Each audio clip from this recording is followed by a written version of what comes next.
Let's recap. So far, we've built the first sort of two steps of our synthesizer. Okay, we've got our complex waveform oscillator, our rich set of waveforms that are producing harmonically rich, complex tones. And then that's being passed to a filter, and the filter is allowing us to sculpt and subtract from those rich harmonic oscillator sounds to sculpt something kind of more interesting and potentially more dynamic. And then we're going to pass to an amplifier, and then the amplifier is going to go to our audio output, and that's how we hear it, and that's how we listen to it. Now, in terms of control, what we've got so far is we've got our simple MIDI keyboard. Remember, we're converting MIDI notes into frequency in hertz, and that's what's allowing us to control our oscillator. Okay, so we have pitch control sorted. But what else can we do to kind of control some of these other aspects? In the next two videos, we're going to look at two really common control mechanisms in synthesizer design and synthesizer building. First one we're going to look at today is LFOs, low frequency oscillators, and how we can use those to kind of control or fluctuate certain parameters within our synthesizer. And then in the next video, we're going to look at envelopes, which is kind of sending ramped messages to kind of control the opening and closing of effects, to put it simply. So we looked in the last video at the end, we used the line object to generate a timed ramp. That's a form of envelope control, and we're going to use that to explore the idea of ADSRs, attack, decay, sustain, and release envelopes in synthesizers. Here is my synthesizer as it currently stands. Okay, so I've got MIDI keyboard in, so I can play notes on my MIDI keyboard down here, and that's gonna the note is gonna pass through the M2F object. It's gonna get converted into frequency expressed in hertz, and then it's gonna go to my oscillator voice. My oscillator voice goes through a filter, so I can set a filter cutoff frequency, so I can say 500 hertz, for instance. I've got a resonance. Our filter passes through our amplifier. The amplifier is just attenuating the signal slightly so it doesn't overload our headphones, and then we can turn on the audio output and hear our sound. So there we go. Now I could control this with the MIDI keyboard to control the pitch, changing here, or I could drag our filter frequency around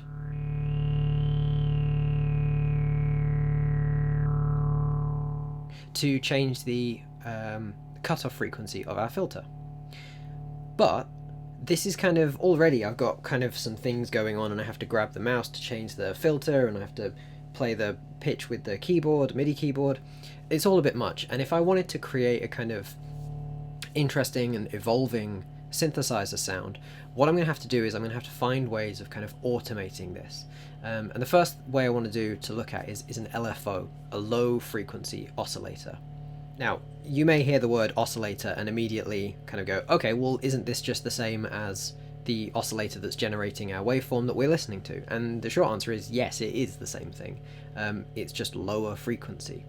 So all I'm going to do to start us off here is I'm going to create a new sine wave, okay? Now at the moment, we are listening to some other waves, not just sine waves, but we're listening to waves, an oscillator at a frequency of 146.8 hertz, okay?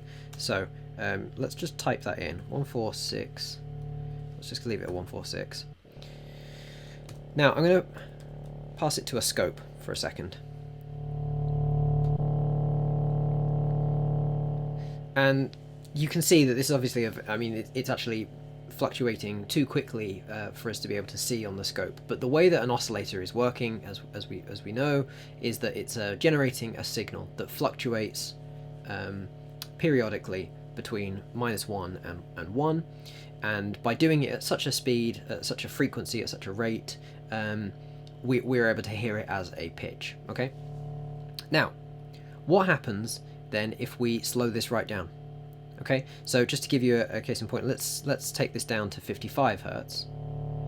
Still too fast to see anything different. Okay, so what happens then if I take it down to 0.2 Hertz? Okay. Ah, now it's moving at a speed that we can kind of usefully see on the scope, okay? So you see this slow fluctuation of this sine tone moving from -1 to 1. It's too slow to be of any use. If we plugged our headphones into this, we wouldn't hear it as a pitch. It's too slow to be perceived as such. But we can use it as something more helpful. So, there is an issue. And the issue is that, as I said, these oscillators are outputting values of -1 to 1, okay? Now if I just plug in something that's moving from -1 to 1, say, as our cutoff frequency, that's not going to make a whole lot of difference. That's not going to be helpful. So what we're going to need to do is we're going to need to scale our values. So at the moment I've got -1 to 1. What we're going to need to do is turn this from something like 0 to 1,000 to make it something useful, to change the scale of it. Now, let me just show you. I'm going to create a number object, number tilde, and this is going to show us as a number. So you can see this outputting now, slowly moving from 0 to -1, back to 0, up to 1, okay? So what can we do? Well, handily, to scale this, there is a scale object, and you can see here I've got a regular data version and an audio rate version with the tilde sign. So map an input range of signal values to an output range. So the way this is going to work is I'm going to tell it the minimum and the maximum that it's getting in, and then I'm going to tell it the minimum and maximum that I want out. So at the moment we know we're getting in a minimum of -1 and we're getting in a maximum of 1. And I want to scale that up to, let's say, from 50 Hertz up to 5,000 Hertz, okay? Now, what I'm going to do is I'm going to plug this signal in here. And you'll notice that when I hover over our low-res object, you see where it says low-res, and then it says in brackets, in parentheses, signal or float. So that means we could pass it a regular number, or we could pass it a signal, and that's what we're going to pass it now. So, just to show you, I'm just going to create that number again. Remember, this is number tilde, it's a slightly different thing. This is what it's getting in, and if I make a copy, this is what it's getting out. Okay, so see what the scale object is doing? It's changing this value by quite a lot. So now, I can plug this in directly here. Notice that I'm skipping this number.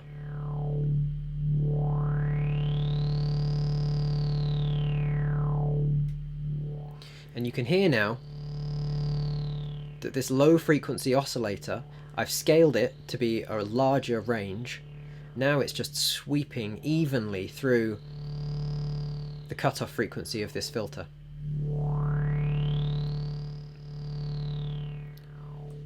And I can change the speed of it by changing the speed of the cycle. So at the moment I've got 0.2. Listen as I slowly increase the speed, and you'll hear it eventually kind of top out, and it will lose the kind of rhythmic thing, and eventually it will form, well, actually I think eventually the filter will give up, but let's try it.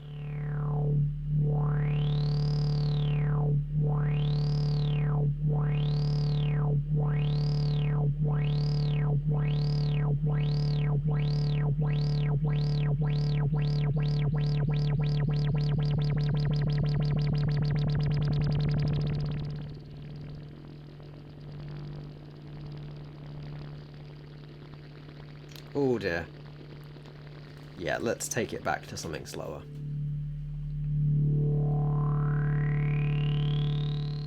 Now, this doesn't have to be a sine wave, this could be any wave. So we could quickly just change this to a triangle wave, for instance.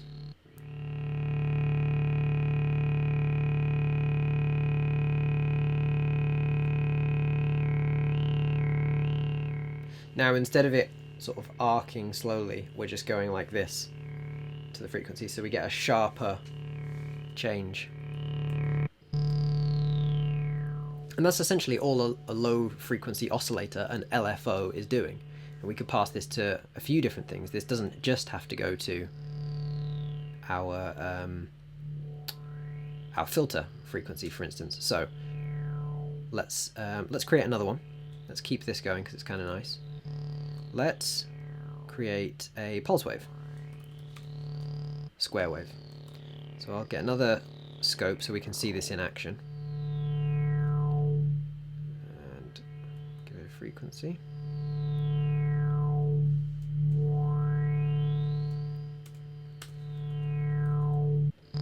Now you can see on the scope that a square wave, a pulse wave or a rect wave, is just coming on and then off, and then on and then off, and then on and then off. So it's making direct leaps.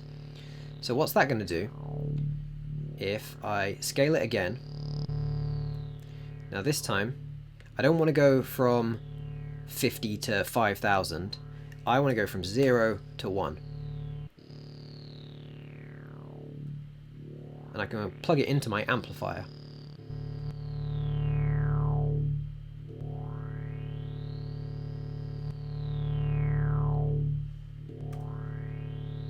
Why is that still letting something through?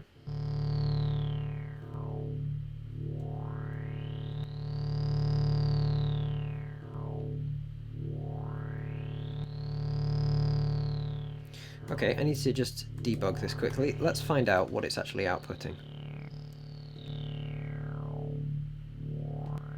Ah, the scale isn't actually closing for some reason. You see, in fact, instead of going from 0 to 1, for some reason it's only giving me from 0.25 to 0.75, so it's never actually closing. Okay, now, you might think that actually that was mathematically a little bit overkill. So if we know that we are getting out a certain number... Ah, I'm only going from 0.5 to 0.5. So I can do something now. I can offset the signal. So I'm going to add 0.5 to this. So if I add 0.5 to 0.5, I get 1. If I add 0.5 to minus 0.5, I get 0. So by offsetting this now, it should give me 0 to 1. There we go. So now I'm going to plug that in here as my amplifier, and we should get on and off.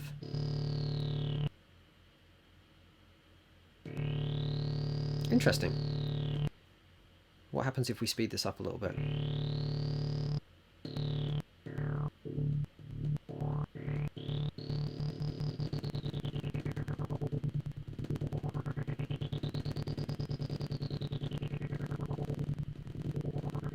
We get something like a tremolo effect. In fact, actually, maybe because of the sharp edge of this pulse wave, maybe that's not the best thing to do. What happens if oh, actually, I need to change this. Oh dear. Okay, I want to change this to something else now. I want to change this back to a triangle wave. Let's try that. So I've offset the triangle wave by 0.5 and passed that through to the amplifier. So now the amplifier is basically opening and closing very, very quickly according to this LFO rate. So hear how it speeds up and slows down as I change the rate, the frequency of this LFO. And I can actually change this to match. A bit much, maybe. So, I've got two LFOs working here. One is smoothly cycling to control the filter cutoff frequency, and one is fluctuating to change the amplifier to kind of create a tremolo effect. Now, one thing to note is that these are simply outputting as signals.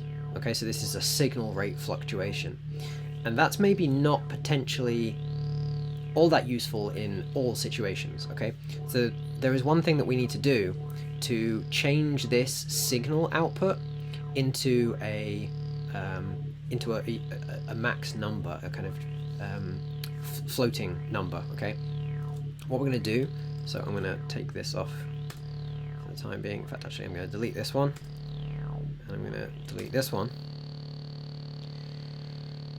So what I need to add here is I need to snapshot. Now snapshot works kind of like digital audio conversion really. What it's going to do is, at a rate at which I specify, so I'm going to say every 10, I think that's milliseconds or samples, every 10 units, let's call them, it's going to poll or report what the value of the signal that it's accepting is, and it's going to do that as a regular floating number. Okay, so you see here, remember that this green and yellow line in max indicates a signal rate, an audio rate signal, and this regular grey line just represents a kind of regular integer or floating number or data stream or something like that. It's not audio. Okay, so now every 10 milliseconds or every 10 samples, it's going to output the value of this this signal that it's receiving. Okay, so essentially it's telling us what the value of this sine wave is every 10 units. Now, something to note is that obviously this is not actually a smooth curve then. There is a very, very fine, very, very sort of rapid jump between values. So that's something to take in mind. If you want a very smooth result, you might need a finer unit here. Otherwise you could end up with some sort of jumpy values. Now, we can do the exact same thing. We just use the regular scale object. So I take off that tilde, and now it's going to do the same thing. It's going to accept this number, and it's going to output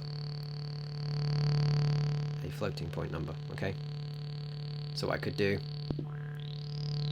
now it's going to change that number rather than act as a signal. So in a lot of contexts, this is actually more useful because we can just add this number to things. So for instance, let's say what I actually want to do is I want to output from -1 to 1. I want to say -5 and +5. I probably didn't need the scale object for that, but what the hey. I'm going to create a plus object, and actually I'll just need to create a trigger object. So I'm going to, every time it receives a number, it's going to output a bang from the left hand side and an integer from the right hand side. Actually, that should be a floating number. So I'm going to give it this. I'm going to take this frequency here. I'm going to replace this. Let's see what happens.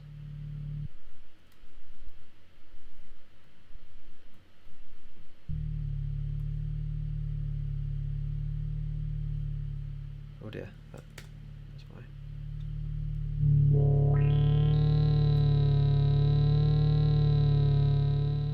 So now what's happening is I'm taking this low frequency oscillator, I'm scaling it to output numbers between -5 and 5, and then I'm adding that to the frequency of my oscillator. So now my oscillator is kind of fluctuating. There's some sort of slight wobble on the pitch of the oscillator.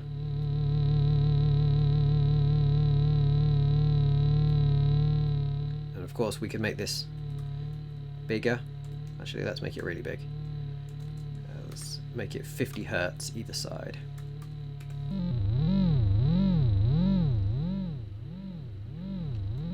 And remember, we can change the speed of our low frequency oscillator, or we could scale it by changing these data points.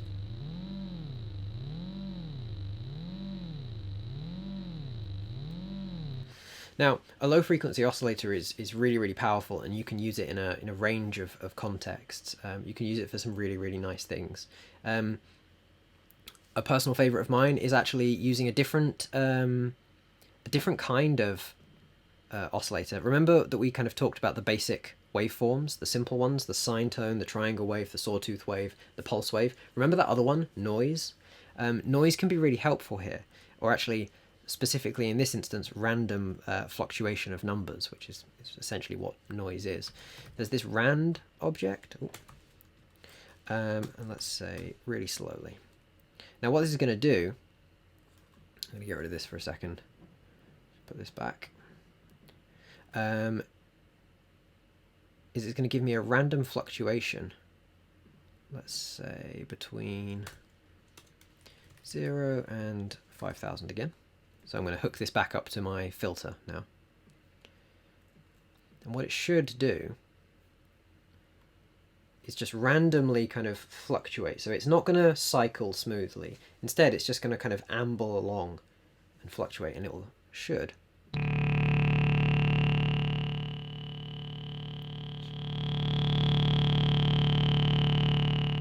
So this isn't always going to move from the top limit to the bottom limit. This is going to kind of just wander about. And if I change the speed of it,